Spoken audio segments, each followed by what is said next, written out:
Meus amigos, de volta com o estudo do livro Sinal Verde. Hoje o nosso tema se chama Notas Breves, é o capítulo 31. E como leitura inicial, a gente vai fazer uma leitura do livro Vida Feliz. Concede ao teu próximo os mesmos direitos e favores que esperas dele receber. O egoísmo é doença que envenena a alma. O amigo ao teu lado anela pelos esforços para viver, conforme corre contigo. Lembra-te de não lhe identificar a oportunidade. O que te está reservado, aprenda a repartir.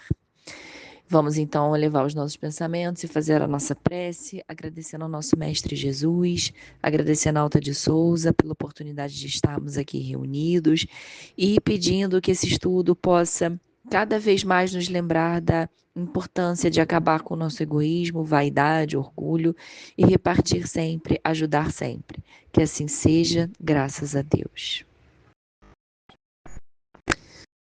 Bom, então, o tema do nosso estudo, pessoal, se chama Notas Breves, né? E, e mais ou menos, como sempre acontece, está relacionado com a leitura inicial, que ela vai falar, ela não, o André Luiz, né, vai nos dizer para que, de forma muito sucinta, porque o título se chama Notas Breves, nós possamos usar o nosso tempo aqui encarnados da melhor forma. Nós possamos usar a nossa encarnação da melhor forma.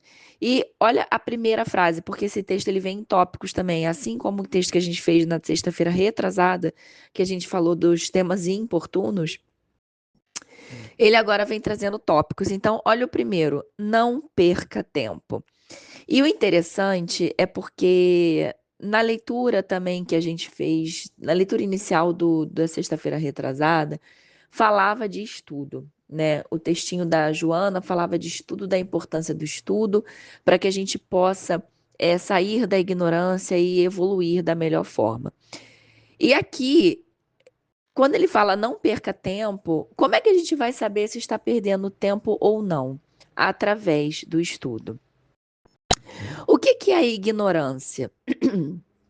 A ignorância é estarmos fazendo algo muitas vezes sem saber que aquilo é errado, sem saber que nós estamos perdendo tempo com aquilo. Então vamos pensar numa pessoa que está fazendo é, um bolo, tá? E é uma pizza. Vamos pensar numa pessoa que está fazendo uma pizza. E aí essa pessoa vai e fala assim, ela não sabe que existe pizza pronta, ela não sabe que existe uma massa pronta. E aí ela vai, olha uma receita e ela junta a farinha, ela junta o ovo, ela junta o óleo, ela junta todas as coisas que precisa para fazer aquela massa. Ela sova a massa, ela deixa a massa descansar e depois ela faz aquela massa assada, aí ela faz a cobertura e a pizza fica pronta, tá?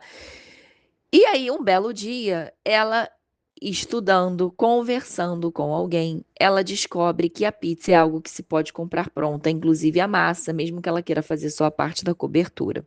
Ah, mas a pessoa não pode querer fazer a própria massa? Claro que pode, mas eu estou usando esse exemplo para justamente a gente poder perceber que muitas coisas da ignorância é porque nós não procuramos um ponto de vista diferente ou uma informação nova. Assim como a pizza, muitas vezes nós perdemos tempo da nossa encarnação fazendo coisas não edificantes. E aí não tem a ver muito com estar pronto ou não estar pronto, né? Mas sim com coisas que nós entendemos que aquela é a melhor forma de fazer quando não é. Então, pessoas que falam mal dos outros, pessoas que brigam com os outros, que procuram a briga, eu conheço muita gente que procura uma briga, força uma discussão por simples prazer, por simples comodismo, por simplesmente achar que aquela é a forma certa de resolver as coisas. E é por isso que nós falamos da ignorância. Ah, eu sou ignorante em tal coisa, a pessoa é ignorante em tal coisa. Não é exatamente uma ofensa, mas sim uma realidade. A pessoa ignora que possa existir uma forma diferente de resolver aquilo. Então, quando é a primeira frase do André Luiz, ele fala não perca tempo, nós precisamos saber exatamente como estamos usando o nosso tempo. Porque senão eu vou falar agora com alguém e a pessoa fala assim, mas eu não estou perdendo tempo. Tudo que eu faço na minha vida é o que dá para fazer, mas sendo que se ela administrar melhor, dá para fazer algo mais. Não Fuja ao dever, continua ele. Respeite os compromissos. Sirva quando possa. Ame intensamente. Ontem eu estava lendo um texto também falando sobre a importância do amor. Era um texto sobre do livro Loucura e Obsessão. E aí falava sobre o vínculo existente entre o encarnado e o desencarnado, que por incrível que pareça, era o que ainda estava mantendo o encarnado vivo. Ele sofria de uma doença, sofria de obsessão por um desencarnado. E quando esse desencarnado então foi convencido a perdoar, a deixá-lo em paz, foi o momento que ele desencarnou, né? Aí parece, mas poxa, era melhor ele continuar vivo, então ele morreu. São os nossos ainda as nossas ignorâncias, né, em relação ao que é a vida e a morte. Então falava sobre isso e o instrutor, ele no final dizia assim: ame sempre, porque só o amor pode libertar, só o amor é capaz de perdoar. E é o que o André Luiz vem falando: ame intensamente, trabalhe com ardor, ore com fé, fale com bondade, não critique. Olha aí de novo a crítica aparecendo, né? Ela apareceu no nosso texto retrasado que falava dos temas importunos.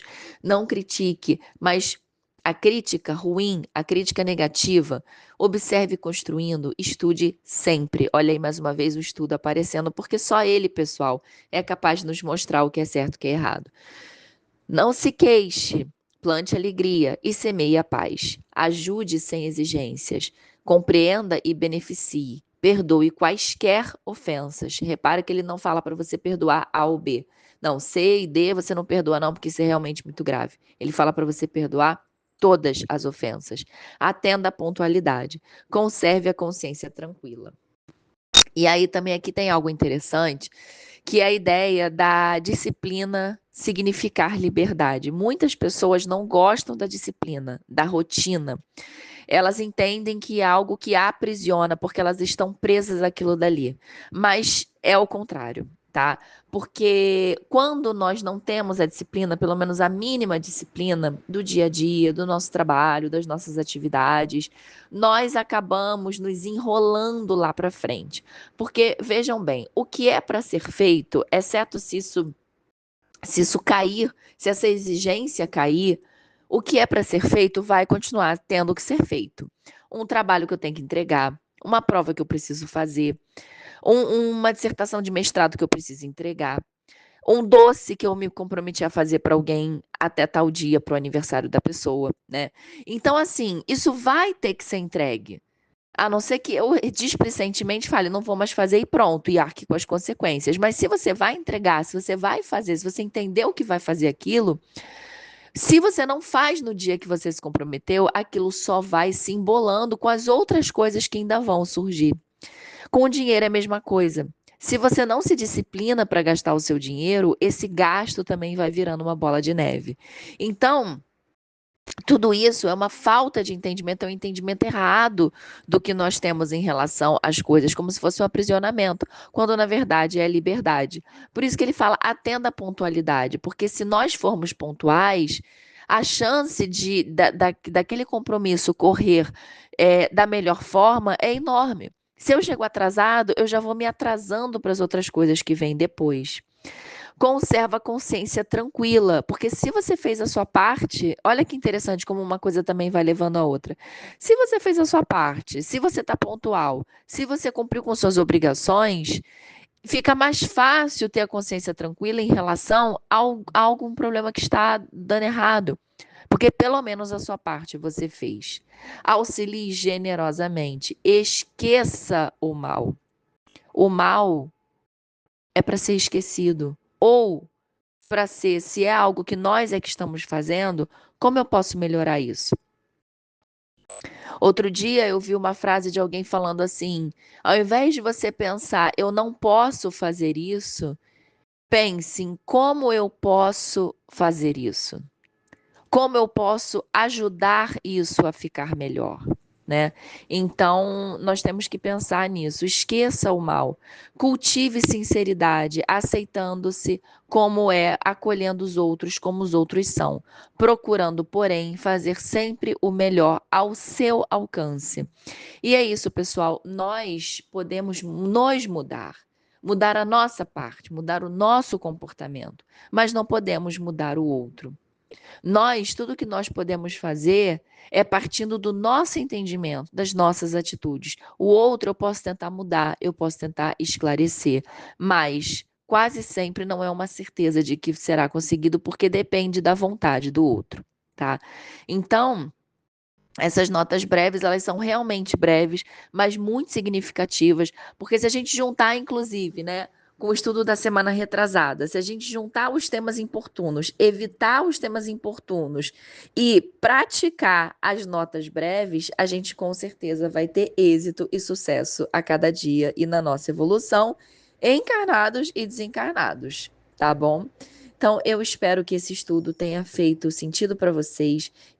Espero que agora, quando vocês pensarem, né, no seu dia a dia, aí, quando vocês saírem desse estudo, que vocês possam realmente pensar: não, eu vou fazer diferente, eu vou esquecer o mal, eu vou tentar ser pontual, eu vou tentar cumprir com as minhas obrigações, eu vou fazer os meus estudos, eu vou fazer aquilo que me pediram no tempo certo, na hora certa, para não deixar embolar, para não deixar isso poder prejudicar outras pessoas, inclusive a mim, tá bom?